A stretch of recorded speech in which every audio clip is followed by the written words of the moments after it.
used to be. He's got the surface rights. He's been using it since 1877. It's his. The governor says, no, they've got a right to have their cattle there, but they don't care.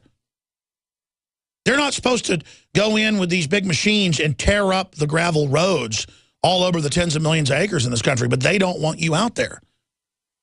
They've already started tearing up roads 60 miles into the Arizona border, almost all the way up to Tucson and Phoenix, saying, don't go in here, it's not safe. The illegals just traipse around, burning down ranchers' houses, a dozen at a pop. They've had over a dozen homes burned in one night.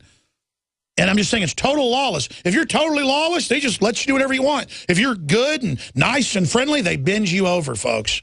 Let's go to Darren McBreen's report on the bracelets the Attorney General, the criminal, wants us all to wear to have guns. And the Homeland Security bracelets they want us to wear to fly on an airplane that have a taser built into them. Here's the report by Darren McBreen. Attorney General Eric Holder told a House Appropriations Subcommittee that his agency is looking into gun tracking bracelets to be mandatory for all gun owners. One of the technologies that the Department of Justice is looking at is a recent innovation that allows gun owners to only unlock a safe with a fingerprint scan and an RFID-equipped bracelet. Others have even suggested that making GPS tracking and RFID chips mandatory for all registered firearms. Recently, Attorney General Eric Holder suggested that there be some kind of mandatory bracelet that gun owners wear, that only the registered gun owner would have access to that gun because he was wearing a bracelet. What are your thoughts on that? I mean, I think that's good. I mean, especially if they're carrying it around and they have the bracelet on, then I guess people will be a little more comfortable knowing that this person has gone through the process in order to get the gun. And it's extremely legal and things like that. That's genius. Whoever came up with that, it's good. I like that. One thing that I think is clear with young people and with adults as well is that we just have to be repetitive about this. It's not enough to simply have a catchy ad on a Monday and then only do it every Monday. We need to do this every day of the week and just really brainwash people into thinking about guns in a vastly different way. That sounds like a good idea. It would stop a lot of the violence, obviously, I guess. I like that idea a lot because I think that it would give people a lot more accountability to say, like, if you want to carry a concealed weapon, you need to be able to own that and have people know that you're carrying it by showing them that you're carrying one. That's absolutely ridiculous and infringes your rights in ways that, and I mean, who decided that safety was more important than my personal liberty and ability to defend my own safety rather than entrusted in them, where they're all the way in Washington making these policies that directly affect my lives in ways that they can't even know. If they're law-abiding citizens, you put it like a tracking bracelet on them or something. No. More guns, less guns, what do you think? Old school ways, that's what's going to make the streets better. What's old school? Back in the 1980s, that's old school. Like an old-fashioned ass whooping? Yes, an old-fashioned ass whooping. All right, I'm with you there. I believe once we allow the government to start to track these individuals, it is abridging our implied rights to privacy that we may have in our Constitution. However, I think there should be some sort of registration on every gun owner. Guns are for recreational purposes, and more than one person's going to be wanting to use it. So, now, okay, you said a key thing right there. You said it's for recreational purposes. What about, and also for your safety and for in case somebody breaks into your house? What about against a tyrannical government? I mean, it's in the Constitution. It is in the Constitution, but, I was written 250 years ago. So you think it's a little outdated? I'd say it's a little outdated. Vice President Biden and I had a meeting with a group of technology people and talked about how guns can be made more safe by making them either through fingerprint identification, the gun talks to a bracelet or something that you might wear, how guns can be used only by the person who is lawfully in possession of the weapon. So do you think Obama appointed the right man for the job as far as Attorney General? I think so. It sounds like that's a good suggestion. He's at least thinking critically about the situation and trying to come up with other ideas. When they put the explosives in OKC? Isn't he the Fast and Furious guy?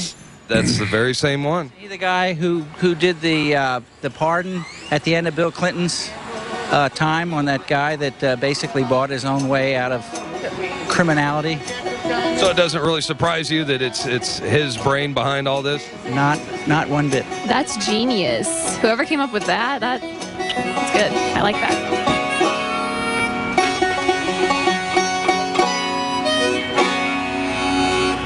Nice way to end the report with a street banjo player.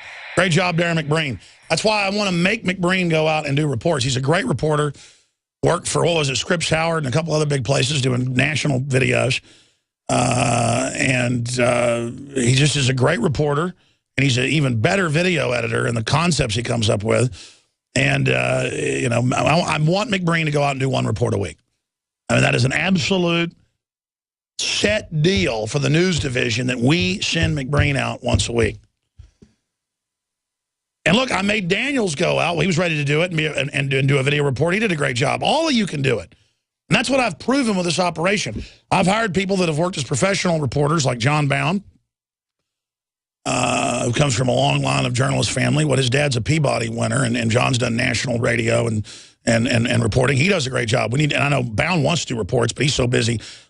I've kind of got project managers, but I haven't created actual designated managers yet, because I've got a few main managers, but then everybody's just so busy working that I've got to just learn how to put people in charge of certain things. But John Bound does a great job on so many fronts. Everybody does. And then the guys behind the scenes here who don't even want their names known that run the radio show, it's the most demanding part of this whole operation for 3-4 hours every day. Super intense up here. I'm told that the mighty Drudge Report had us top linked with a report. Armed federal agents surround farm. That's the Free Beacon. Forcibly remove cattle. Governor calls roundup intimidation. Blast First Amendment. The governor. Family, Wake Up America. They are taking everything from us. So there's our story up on DrudgeReport.com. Standoff at Nevada Ranch. See, Drudge, you wonder why the Pentagon watches Drudge, why the State Department watches it, why it's been declassified and come out in lawsuits. They surveil Matt Drudge. Matt Drudge is just an American who loves freedom, and he knows what important news is. A family surrounded with their kids getting beat up for being on the side of a state highway, filming 250 armed men with helicopters and armored vehicles, that's news. And now the rancher says if they get enough people there, they're going to peacefully march in to the pens and take the 300 cattle that have been stolen. And, you know, I don't think the feds are lined up with snipers aimed at people to intimidate. And quite frankly, I've been covering this since last week. It shows the power of Infowars.com. We first began covering it. Drudge picked up our stories. Not covering what mainstream tried to set and say was the agenda. Drudge said, oh, this is important. Picked it up. Local news starts covering it. Now Sean Hannity, Glenn Beck, they're all covering it today. And then it'll be on Fox News, and then it'll be ABC News tomorrow. And they're going to end up being exposed to stealing these cattle. And you watch, Congress will get involved. That's what we want. We don't want a shootout to happen. But I'm going to tell the feds something. This is the type of thing. You end up shooting some old man, or you end up beating up a bunch of people. It's on, folks. Conservatives and libertarians don't go out and demonstrate. We don't attack police. We're law-abiding. You are becoming lawbreakers. You work for a corrupt government. And people are sick of it. And let me tell you, out west, people are done being harassed by government. They're done. It's hard to live out west, but people are happy out there on average. And they're tired of being pushed around. And the feds are buying all these weapons and they openly are training. I guess they just want to start something. That's why they're so arrogant and so aggressive. And what will they do once this starts? They'll blow up a federal building, guaranteed, and try to blame it and say the militia blew up a federal building for Bundy. And they'll pick a federal building with a daycare center. Criminals do the same thing over and over again. And this Justice Department is headed up by the man, John P. Holdren, who was the deputy head of the Justice Department and ran the cover-up. We have the emails. You can look up. It was in the Utah papers because of lawsuits out there that brought it out in federal court. The emails where he was like, this is a D-Day level emergency. This is an emergency. I want our agents down there, and I want this shut down and covered up.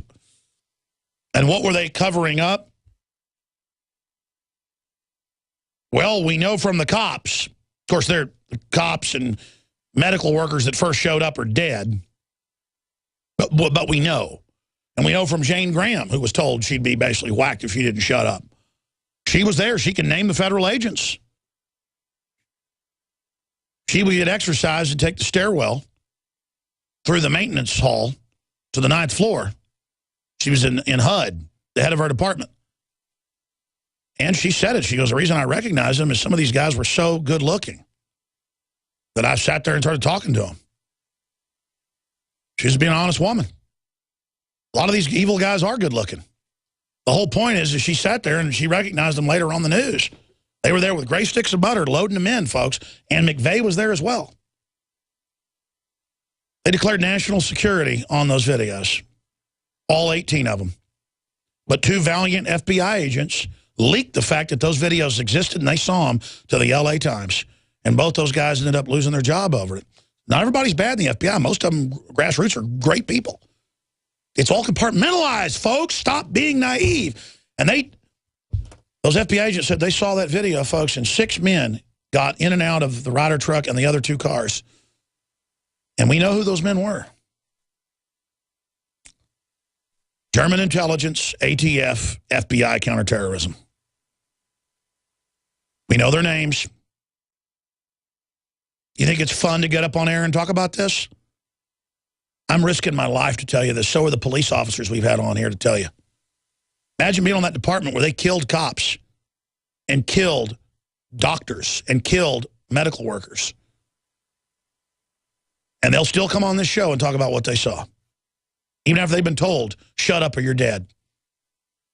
And I'm telling you, when the Sagebrush Rebellion starts, they're not going to let it be where they shoot some old-timers and people start shooting back at the BLM. The minute that happens, if they let that happen, the revolution will spread against the global occupiers and will be righteous like 1775.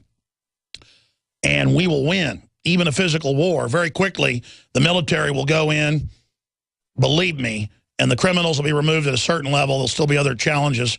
The corruption doesn't set back in. The system's so endemic. And we could get the country back very, very quickly. The problem is the minute they're all ready with action plans, the minute they shoot some kid in the back like V for Vendetta, that's happened in Eastern Bloc countries, the secret police, that's based on true stories.